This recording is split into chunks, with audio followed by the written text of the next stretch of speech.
वाक्षी के द्वारा बताए गए कोई भी विचार वाक्षी के संस्थापक की व्यक्तिगत सोच है। इन विचारों को किसी भी सरकारी एवं गैर सरकारी संस्थान द्वारा प्रमाणित नहीं किया गया है।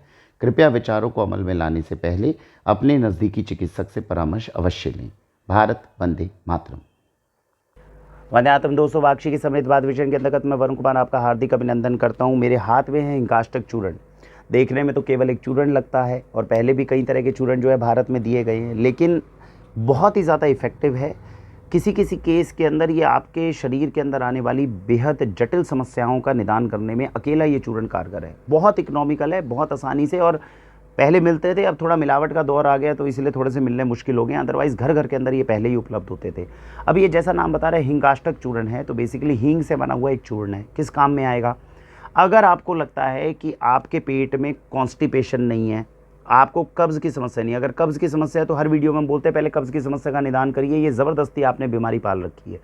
कब्ज़ की पहले कब्ज़ को रिजॉल्व कर लो, नहीं है उसकी तो नीचे डिस्क्रिप्शन में मैं वीडियो लिंक दे दूंगा, उसके हिसाब से आप कॉन्स्टिपेशन को रिजॉल्व कर लो। तो अगर पेट में आपके गैस बन रही है, कॉन्स्टिपेशन है नहीं, कॉन्स्टिपेशन की वजह से गैस बन रही है, तो कॉन्स्टिपेशन को रिजॉल्व करना है। बिना कॉन्स्टिपेशन हमें कब्ज़ नहीं रहती, लेकिन फिर भी कुछ भी खाते हैं तो तुरंत गैस बन जाती है।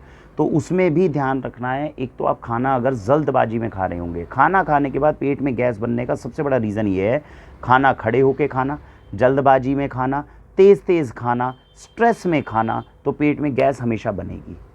तो मैंने आपको पेट में गैस बनने के दो सबसे बड़े मुख्य रीज़न बताए हैं कि या तो पेट में कब्ज़ रहती है, सुबह पेट साफ करने का आपको समय नहीं मिलता, आप धीरे धीरे रोगी बनते जाएंगे और इतने रोग शरीर में आएंगे बाद में निदान करने का समय नहीं मिलेगा। तो कॉन्स्टिपेशन को रिजॉल्व कर लीजिए। आप कहते हो नहीं जी कब्ज़ नहीं रहती, सुबह तो पेट अच्छे से खुल के साफ होता है, फिर भी कुछ खाते हैं तो एकदम आपको गैस बनती है। अगर ऐसी वजह से आपको गैस बनती है तो इसका मतलब खाने को नोट करिए। जब भी खाना खा रहे हो, अगर आपको ज़्यादा जल्दबाजी, आपको लगता है कि बहुत तेज़ भैया मुझे तो जल्दबाजी है, मेरे को तो जल्दी जल्दी में खाना खाना होता है, तो भगवान के लिए रोटी मत खाइए।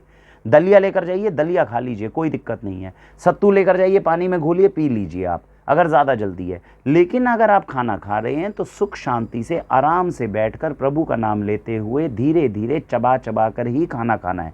जल्दबाजी में खाया हुआ खाना शरीर में विष बनेगा। और इन दोनों निवारणों को करने के उपरांत आपको लगता है नहीं भैया मैं आराम से भी खाना खा रहा हूँ, कॉन्स्टिपेशन और कब्ज़ भी नहीं है, फिर भी मेरे पेट में गैस बनती है, तो वो गैस क्या करेगी? शरीर में जहाँ जहाँ गैस, पेट में पहले गैस बनेगी, शरीर से बाहर निकलेगी नहीं, सिर में माइग्रेन का कारण बनेगी, शरीर के हर अंग के ऊपर स्ट्रेस क्रिएट करेगी और बेहद हानिकारक सिद्ध होगी। शरीर के हर अंग को, जो भी अंग जो भी काम करना चाहता है उसी को प्रभावित करेगी। आप कहते हो मेरे शरीर के अंदर कभी पीठ में दर्द हो गया, कभी कहीं दर्द हो गया, उसका मुख्य कारण जो हो सकता है वो ये हो सकता है कि आपके शरीर में गैस बनती है और गैस शरीर से बाहर नहीं निकल रही। अगर आपके शरीर में किसी भी वजह से गैस बन जाए और आपका केवल एम ये है कि भैया इस गैस को मेरे शरीर से निकालो, तो हिंगाष्टक चूर्ण से बेहतरीन कोई दूसरी औषधि भारतीय तंत्र में नहीं है, मैं ये कह सकता हूँ। तो ऐसे केस में क्या करना है? तुरंत मंगवाना है आधा गिलास गुनगुना पानी, 1 चम्मच हिंगाष्टक चूर्ण और पी लिया। प्रेग्नेंट वीमेन को थोड़ा अवॉइड करना चाहिए। वहाँ पर कितना अच्छा काम करेगा, ऐसा कोई नुकसान करेगा ऐसा लिखा नहीं है, लेकिन अवॉइड करना चाहिए क्योंकि ये भी नहीं पता कि प्रेगनेंसी में यूज़ हो सकता है कि नहीं।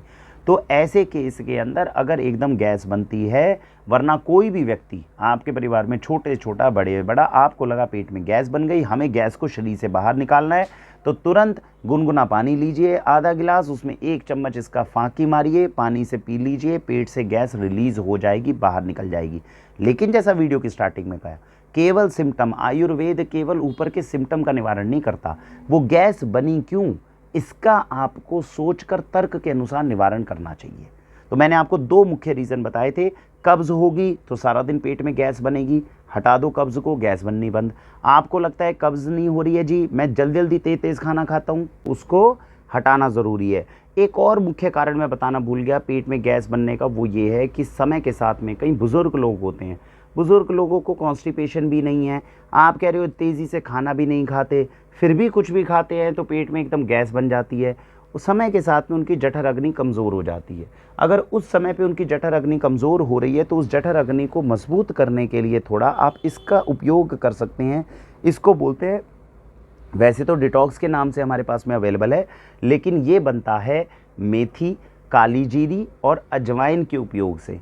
250 ग्राम मेथी, 100 ग्राम अजवाइन, 50 ग्राम काली जीरी अगर मिक्स करके पाउडर बना लिया जाए थोड़ा सा भून कर पाउडर बना लिया जाए और इसका सेवन नियमित मात्रा में किया जाए तो इससे आपकी जठर अग्नि प्रज्वलित हो सकती है, खासकर सर्दियों के अंदर, क्योंकि सर्दियों में और बरसातों में पेट में गैस और ज़्यादा बनने लग जाएगी। तो उस केस में ये आपकी रात को अगर गुनगुने पानी के साथ आधा 1 चम्मच लिया जाए तो ये भी जठर अग्नि को प्रज्वलित करने में मदद कर सकता है, ऐसा हमारा विश्वास है। तो इस हिसाब से आप जो है उपयोग कर सकते हैं। ये मैंने आपको बताया हिंगाष्टक चूर्ण के बारे में कि पेट में गैस जब बन रही है तो उसके कारण को समझ के उसको समाप्त करिए ताकि गैस ना बने।